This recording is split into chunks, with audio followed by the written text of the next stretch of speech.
ഇന്ന് June 25 Indian share മാർക്കറ്റിൽ വളരെ പോസിറ്റീവ് ആയിട്ടുള്ള ഒരു സെന്റിമെന്റ് ആയിരുന്നു. US Iran geo political tensions കുറയുന്നതും അതിന്റെ ഫലമായിട്ട് ക്രൂഡ് ഓയിൽ വില യുദ്ധത്തിന് മുമ്പുണ്ടായിരുന്ന വിലയേക്കാൾ താഴെ എത്തുകയും ചെയ്തത് മാർക്കറ്റിന് ഒരു പ്രധാന ട്രിഗർ ആയിട്ട് മാറിയിട്ടുണ്ട്. ക്രൂഡ് ഓയിലിന്റെ വില കുറഞ്ഞതോടെ ഇന്ത്യയിലെ ഇമ്പോർട്ട് ബിൽ കുറയുമെന്ന പ്രതീക്ഷയും ഇൻഫ്ലേഷൻ പ്രഷർ കുറയുമെന്ന വിശ്വാസവും അതുപോലെ തന്നെ പെട്രോളിന്റെയും ഡീസലിന്റെയും ഗവൺമെന്റ് വർദ്ധിപ്പിച്ച ആ ഒരു പ്രൈസ് കുറയാൻ സാധ്യതയുണ്ട് എന്നുള്ള റൂമറുകളും മാർക്കറ്റിനെ കാര്യമായിട്ട് സ്വാധീനിച്ചു. ഇന്നത്തെ മാർക്കറ്റ് ക്ലോസിംഗ് ലെവലുകൾ നോക്കുകയാണെങ്കിൽ 24,000 മുകളിൽ തന്നെ സെറ്റിൽ ചെയ്യുകയാണ്. 24,056. Bank Nifty 58,177. സെൻസെക്സ് 79,100. പ്രധാന സ്റ്റോക്ക് അപ്ഡേറ്റ്സുകൾ നോക്കുകയാണെങ്കിൽ രാജേഷ് എക്സ്പോർട്സ് ED അന്വേഷണവുമായിട്ട് ബന്ധപ്പെട്ട വിവരങ്ങൾ പുറത്തു വന്നതിനെ തുടർന്ന് സ്റ്റോക്ക് ലോവർ സർക്യൂട്ടിൽ ലോക്ക് ആവുകയുണ്ടായി. അതുപോലെ തന്നെ സെർവോടെക് പവർ സിസ്റ്റംസ് കമ്പനിയുടെ 60 kilo watt 120 kilo watt EV ചാർജിങ്ങിന് bureau of energy efficiency highest five star efficiency rating ലഭിച്ചതോടെ സ്റ്റോക്കിൽ ബൈയിങ് ഇൻട്രസ്റ്റ് വർദ്ധിച്ചു. അതുപോലെ തന്നെ ഡെലിവറി ആൽഫ വേവ് തങ്ങളുടെ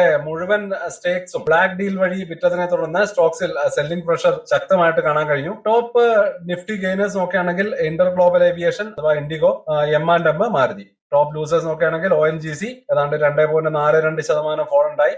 ഹിൻഡാൽകോ ഇൻഡസ്ട്രീസ്, പവർ ഗ്രിഡ്. അപ്പോ മൊത്തത്തിലുള്ള ഒരു മാർക്കറ്റ് ടേക്ക് അവേ എന്താണ് എന്ന് ചോദിച്ചാൽ ക്രൂഡ് ഓയിൽ പ്രൈസിന്റെ ഇടിവ് ഇന്ത്യ പോലെയുള്ള ഓയിൽ ഇമ്പോർട്ടിംഗ് എക്കണോമിക്ക് വലിയ പോസിറ്റീവ് ഫാക്ടർ തന്നെയാണ്. ഇൻഫ്ലേഷൻ കൺസേൺസ് കുറയുകയും എക്കണോമിക് ഗ്രോത്തിന് കൂടുതൽ പിന്തുണ ലഭിക്കുമെന്ന പ്രതീക്ഷയും മാർക്കറ്റ് സെന്റിമെന്റ്സിനെ നല്ല രീതിയിൽ ശക്തിപ്പെടുത്തുകയുണ്ടായി. അപ്പോൾ ഇത്രയുമാണ് ഇന്നത്തെ മാർക്കറ്റ് ന്യൂസ്. നാളെ മാർക്കറ്റ് അവധിയാണ്. 3 ദിവസത്തെ ഗ്യാപ്പിന് ശേഷം മൺഡേ ആണ് ഇന്ത്യൻ മാർക്കറ്റ് വർക്ക് ചെയ്യുക. അപ്പൊ തീർച്ചയായിട്ടും നല്ലൊരു വീക്കെൻഡ് ആശംസിക്കുന്നു. പുതിയ മാർക്കറ്റ് അനാലിസിസുകളുമായിട്ട് ഈ വീക്കെൻഡിൽ തന്നെ കൂടുതൽ വീഡിയോകൾ, അടുത്ത ആഴ്ചയിലേക്കുള്ള പ്ലാനിങ്ങുകൾ ഇവയൊക്കെ അപ്ലോഡ് ചെയ്യുന്നതാണ്. തീർച്ചയായിട്ടും ആ വീഡിയോകൾ നിങ്ങൾക്കൊരു ഇൻഫർമേഷൻ തന്നെയായിരിക്കും. ആ വീഡിയോകൾ കൂടി കാണാൻ ശ്രമിക്കുക. അപ്പോൾ അടുത്ത ദിവസം വീണ്ടും കാണാം. അതുവരേക്കും ഹാപ്പി ഇൻവെസ്റ്റിംഗ്. ബൈ.